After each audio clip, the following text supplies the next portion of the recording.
After doing a lot of searching online, I was able to find a new, to us, engine for Fin and Tonic. It's a Yamaha 115. It's a F-115, and it is a 4-stroke and fuel injected that also came with hydraulic steering. Now we're going to have to get a few different things when it's installed, like a new binnacle pump and also hydraulic lines and things like that.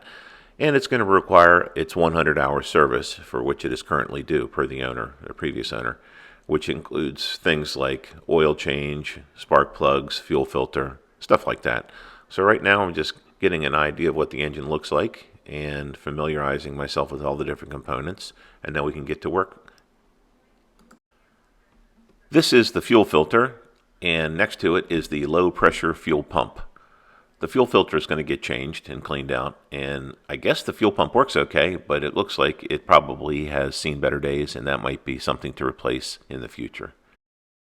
We're going to replace both of the anodes. There's one there, and then there's one that's like a fin above the prop, as well as replace the gear oil in the lower unit. The engine was initially removed at a marina, and when they put it on its side, when they loaded it in my truck, they had removed most of the engine oil for transport. There's still a little bit left in there, but nothing really registers on the dipstick. So if you're wondering why, that's why. The oil filter was on pretty tight, so I had to use some channel locks to get it off. And a good little trick to do is when you have a filter that you know is going to drip oil everywhere, if you put a plastic bag around it and unscrew it and let it drop into the bag, it helps to save on a lot of the mess. Then you just have a little bit of oil around the fitting and you can just clean it up with a paper towel.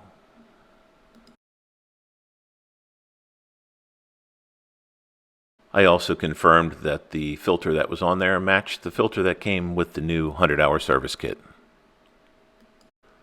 The box also contained 4 quarts of Yamalube 10W30, and we use about 3.5. Also, new NGK spark plugs, which will be in the 6 heat range. A new oil filter. A new fuel filter with a little gasket on it. Another little gasket that goes onto something else. And this is the crush washer for the oil drain plug. It also includes a quart of lube for the gear case and a little paper funnel, which I did not use. While I was working on everything, I wanted to take the opportunity to rebuild the water pump because I didn't know the status of it. The new rebuild kit comes with a bunch of different stuff, including a new impeller. There's the part number if you need it. The metal cup that fits inside the water pump housing. The impeller turns inside of that. Also 4 new water pump bolts that hold the housing down. And when I reattach those, I put anti-seize on them. There's a couple of gaskets that fit inside the water pump housing. And then finally there's a gasket and a wear plate that go underneath of the impeller. Pretty standard 100-hour service kit.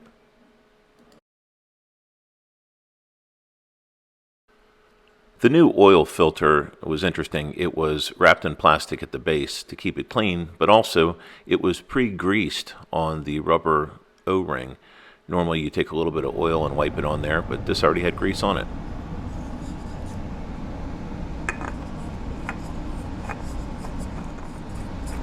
When I put on the new oil filter, I tightened it just until the base made contact, and then I tightened it about another 1/2 to 3/4 of a turn using my internal torque wrench.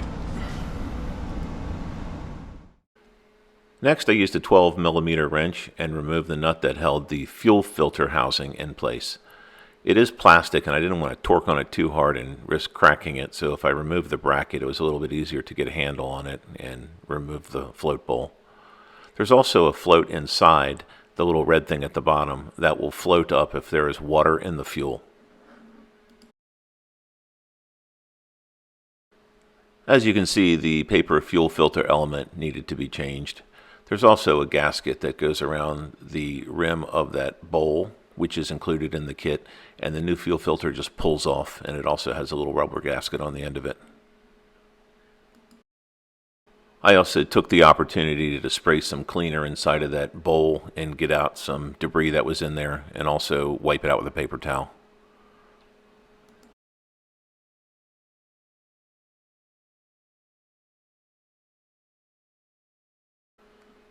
The new fuel filter obviously looks a lot better than the old one, and it just pushes into place.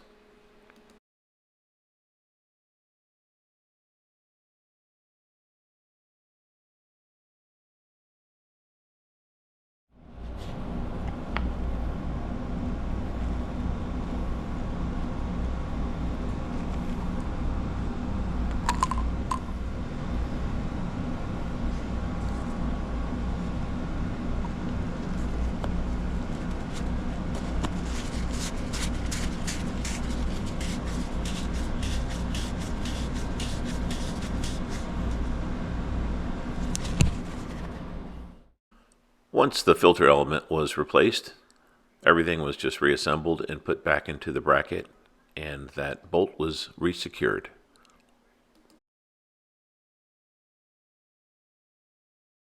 Next, it was time to remove the plastic cover that covered up the spark plugs.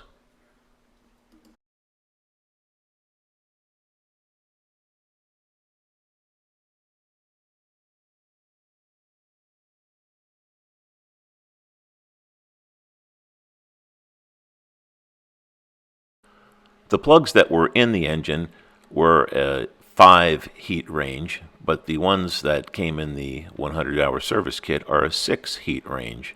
Then 6 is also what the manual called for, so I don't know why 5s were in there, but apparently it was running fine. Replacing the spark plugs is pretty straightforward. I just remove them one at a time, and the spark plug wires are labeled 1, 2, 3, and 4. I did 2 at a time just to keep from screwing up.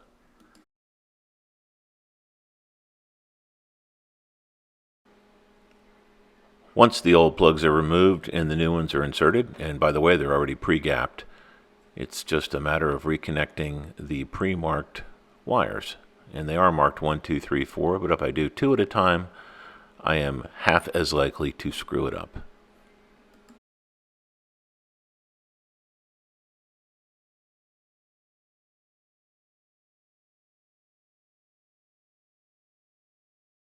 I can't imagine the maintenance that's involved when you're doing, say, a 100-hour service on a boat that has 4 or 5 8-cylinder engines on it. It's just got to be an astronomical cost of maintenance, but then again, I'm not in that group of people.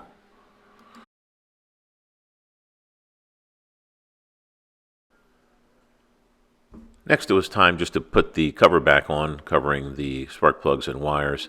Everything that Yamaha makes is very well designed and very intuitive and easy to work on.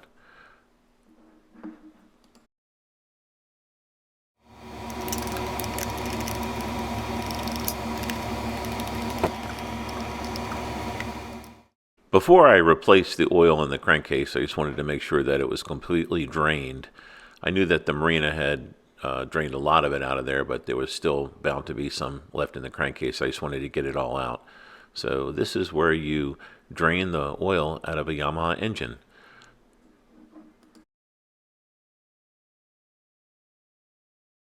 And as I suspected, there was still some undrained oil that was in there, a few more ounces, so I got it all out of there.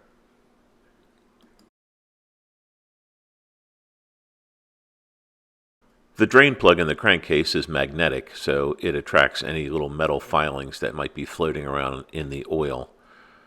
Also, there is a crush washer that when you tighten down, it compresses against the crankcase, and there is an included one in the 100-hour service kit. You can see on the other side that there's a groove in the washer. It just deforms, but that's what it's supposed to do, so I'll replace it with a new one that was included in the kit.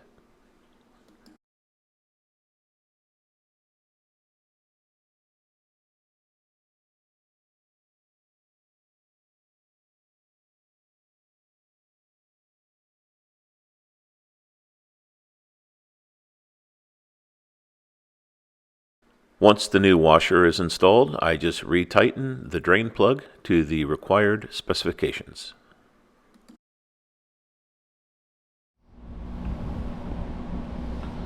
Torque for this is 20 foot-pounds.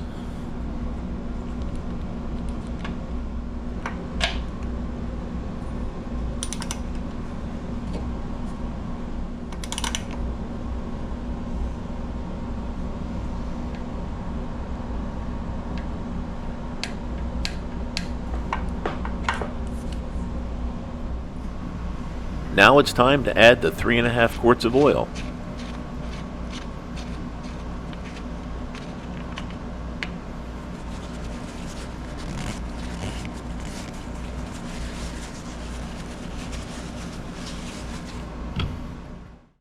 The manual calls for about 3.4 quarts of oil, and 4 quarts are included in the kit.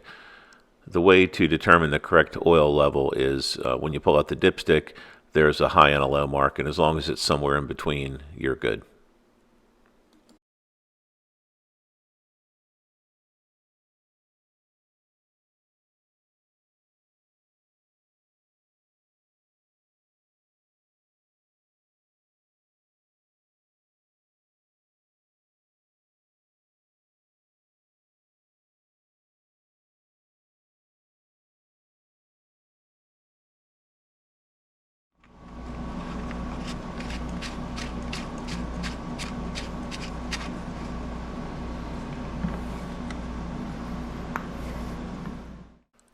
Now it's time to drain the oil out of the lower unit. There is a top and a bottom screw, and interestingly enough, you fill it from the bottom and loosen the screw on the top, and then when it bubbles out, it's filled. First, I have to remove both of the screws, and I'm going to drain the fluid out, but I'm going to actually put the screws back in because I'm going to pull the lower unit off and rebuild the water pump, and then once that's done and all put back together, then I will refill it with fluid. The lower screw also is magnetic, and you can see it has little filings on it. The top screw is basically the vent, so I'm going to remove that, and then when I remove the bottom, all the fluid will drain out.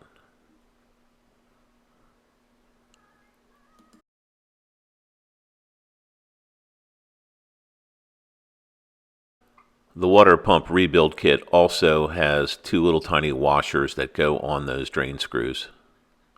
Now it's a good time to look at the fluid and see if there's any milkiness to it, which would indicate water contamination. This fluid looks pretty good, it's just old.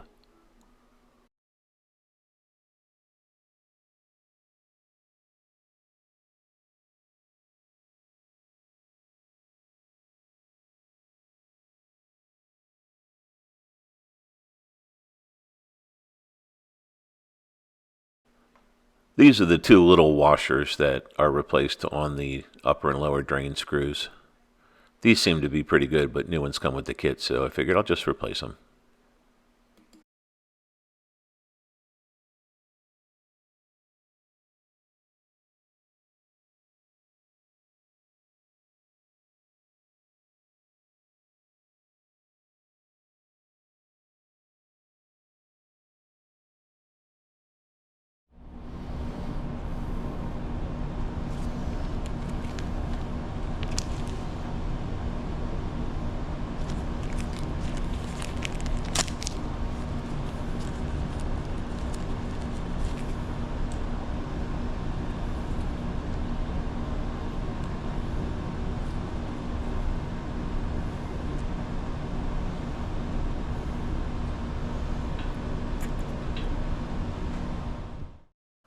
Now that all of the gear oil has drained out, I'm just going to replace the screws with the new washers on them because I'm getting ready to pull the lower unit off and I didn't want to have to deal with the possibility of spilling any oil.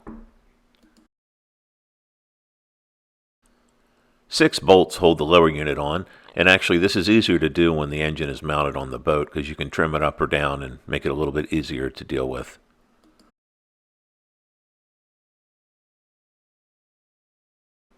This is the little access point to get to the trim tab anode.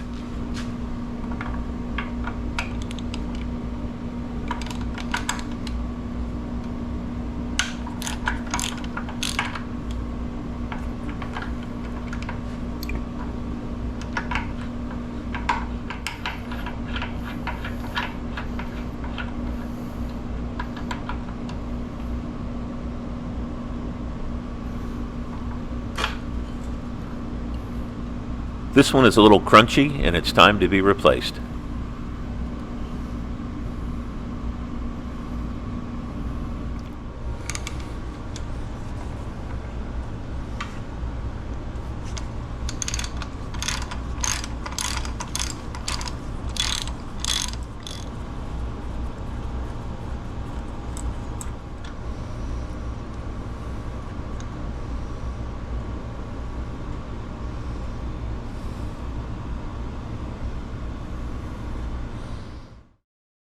Removing the lower unit is definitely much easier if it is attached to the boat. You can trim it up or down and use a little bit of gravity and leverage to your advantage. It's difficult to do when it's hanging on a lift.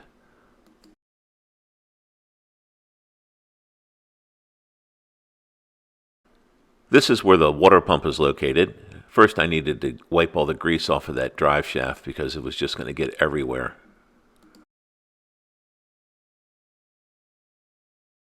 There are 4 bolts that hold the housing in place, and they actually give you new bolts with the rebuild kit.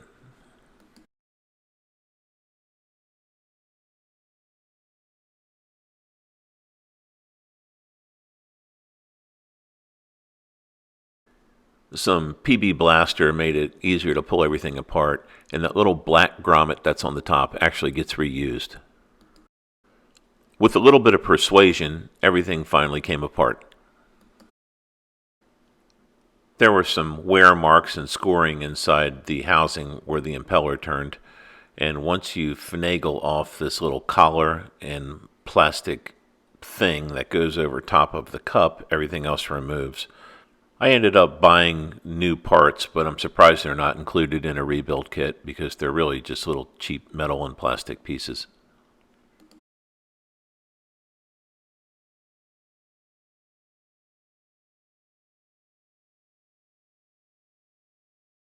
Once you get the little plastic and metal collar off, there are 3 tiny washers that go on top of the water pump impeller. 2 are flat and the one in the middle is like a wave washer. The impeller just pushes on, so you can pry it off with a screwdriver, and then it is held in place with a keyway. It's a Woodruff key that you have to knock out with a chisel. The rebuild kit includes a new Woodruff key. And then there's a wear plate underneath of it and a gasket over top of the oil seal. I used some emery cloth and polished up the little scratches on there and cleaned the shaft up. And then I cleaned around the seal here.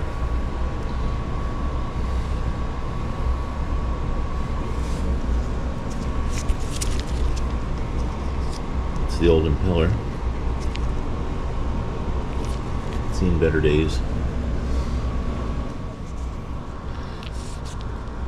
The drift key.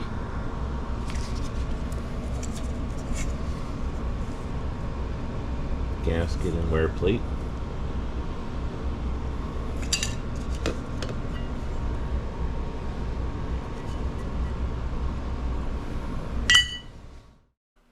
This is kind of a close-up view of that cheap little metal ring and plastic ring that they should include in the rebuild kit, but I had to buy new ones.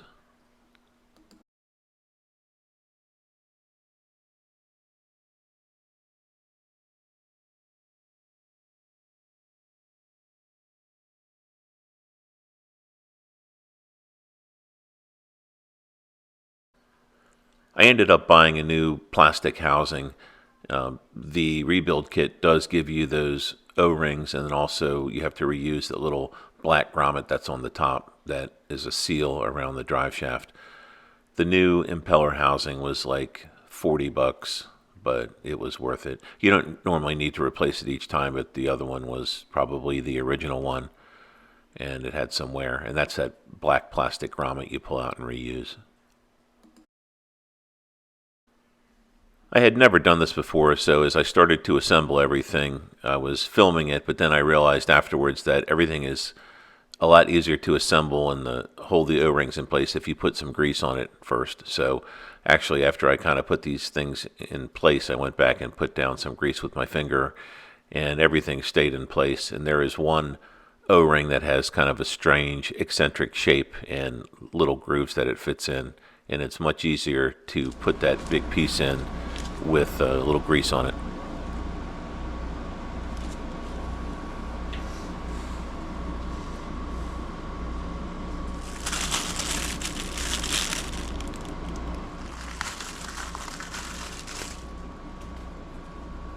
This metal cup that fits into the plastic housing is kind of directional and has little tabs in it. It only goes in one way, and you just rotate it around and it clicks into place.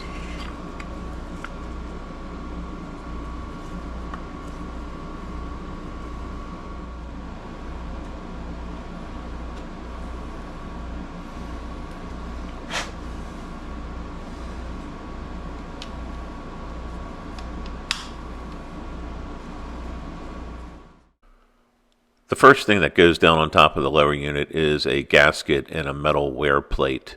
And then also there are two little pins that they give you, replacement pins. Those are kind of alignment pins, and you pull the old ones out with vice grips and then just tap the new ones into place with the hammer.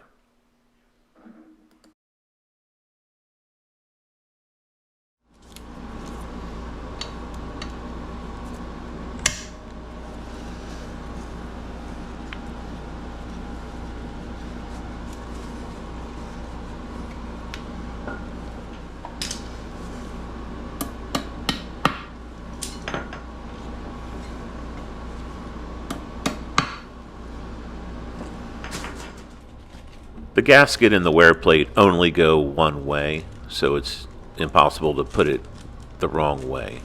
However, I tried the wrong way 3 different times, and on the 4th permutation I was able to get it put in place the correct way.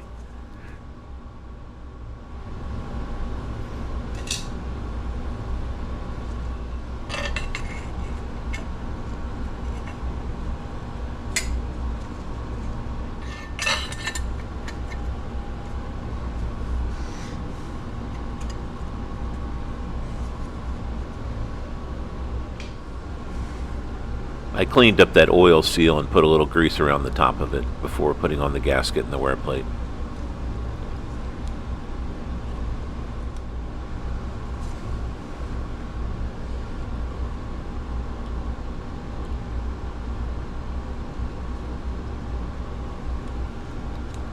I don't know why I had so much difficulty with my spatial concepts this day.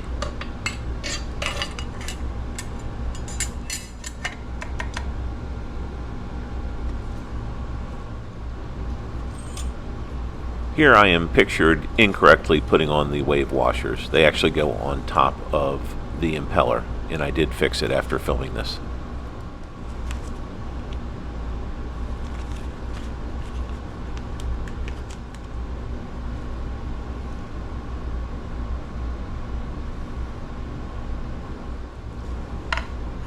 The woodruff key taps into place, but it does need to be seated just correctly so the impeller will slide over top of it. A good punch is helpful to get it aligned correctly.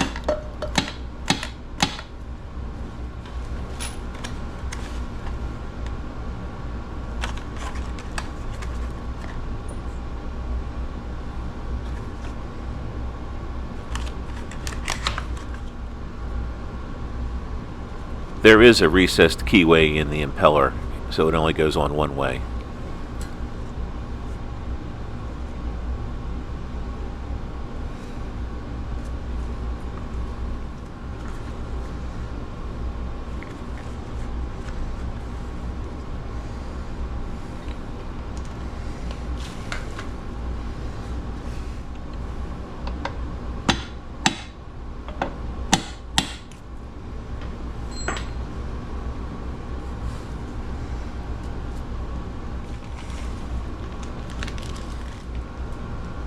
Now is the time to put on those 3 little washers, which I'm not doing at the moment.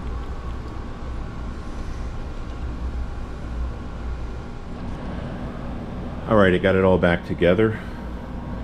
It was really a 2-person job, and it was just me trying to film putting the lower unit back on, so I had to set the camera down and finagle with it. But anyway, got it all back together.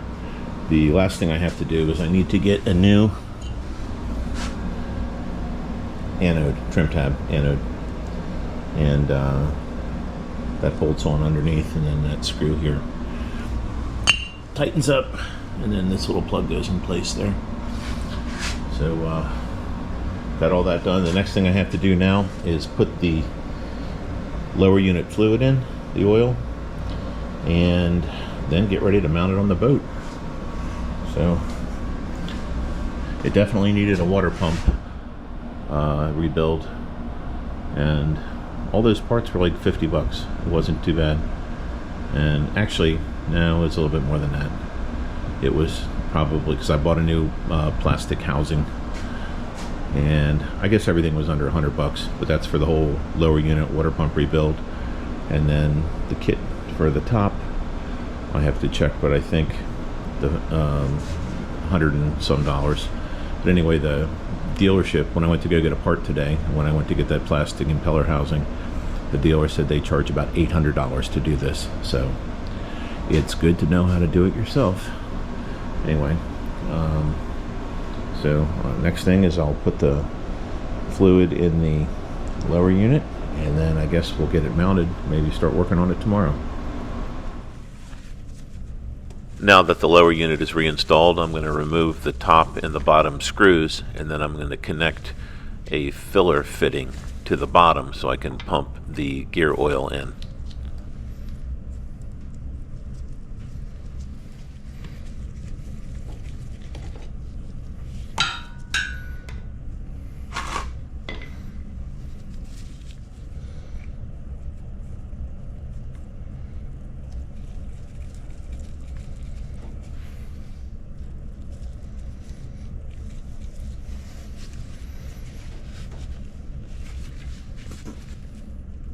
This little kit that I bought has 3 different size fittings for different types of lower units, and then it just fits into the quart of oil, and it has a pump on top of it, and you pump the oil in until it comes out of the top hole of the lower unit.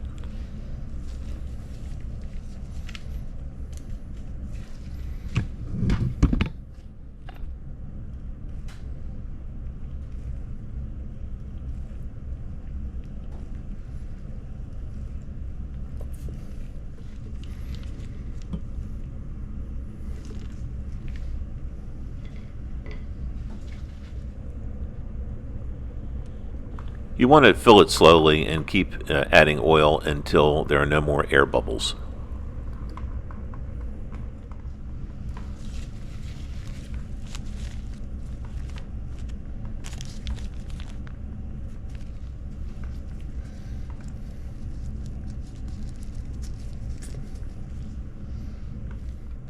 Once the lower unit is full of oil, you put the top screw in and tighten it, which will hold suction, and then that will allow you to remove the bottom fitting without the oil leaking out.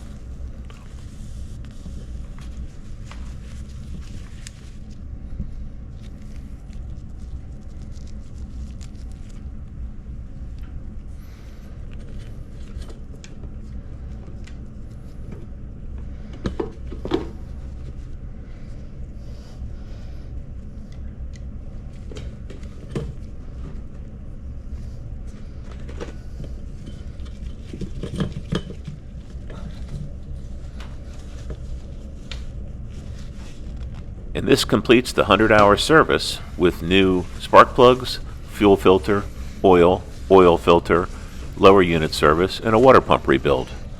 Saved lots of money from the dealership.